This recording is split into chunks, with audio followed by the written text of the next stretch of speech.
अस्सलाम वालेकुम दोस्तों, क्या हाल है। उम्मीद करता हूँ कि सब दोस्त खैरियत से होंगे। नदीम वाइस चैनल में खुशामदीद। किल्लत की इस फ़रोख्त में सबसे ऊपर तवानाई की मसनूआत, ख़ास तौर पर पेट्रोलियम। मुल्क में तकरीबन 30 दिन का डीज़ल, हाई स्पीड डीज़ल और 18 दिन का पेट्रोल मौजूद है।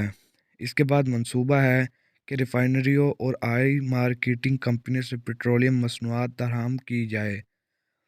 लेटर ऑफ क्रेडिट एलसी फ़िलहाल मज़ीद 15 से 20 दिनों के लिए खुले हुए हैं, जिसका मतलब है कि मुल्क में 4 से 5 हफ्तों का पेट्रोल और 6 से 7 हफ्तों का हाई स्पीड डीजल मौजूद होगा। आम हालात में ये कोई ख़तरनाक सूरत हाल नहीं होती, लेकिन आज के हालात में हमारे पास वो तमाम वजूहात मौजूद हैं जो परेशानी का बायस बनती हैं। हर गुज़रते दिन के साथ एलसीज़ खोलना मुश्किल होता जा रहा है।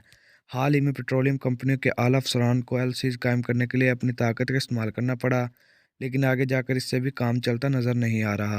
हुकूमत कुछ अरसे के लिए पाकिस्तान स्टेट ऑयल पीएसओ की एलसीज़ खोल सकती है, जो मुल्क की 45% पेट्रोलियम ज़रूरियात को पूरा करती है, जबकि कुछ ज़रूरियात मुकामी रिफाइनरियों के ज़रिए कोर करनी पड़ती हैं, जो मुकामी खाम तेल पर 30% पैदावार पर इंसार करती है, जबकि बाकी दरामदात किया जाता है।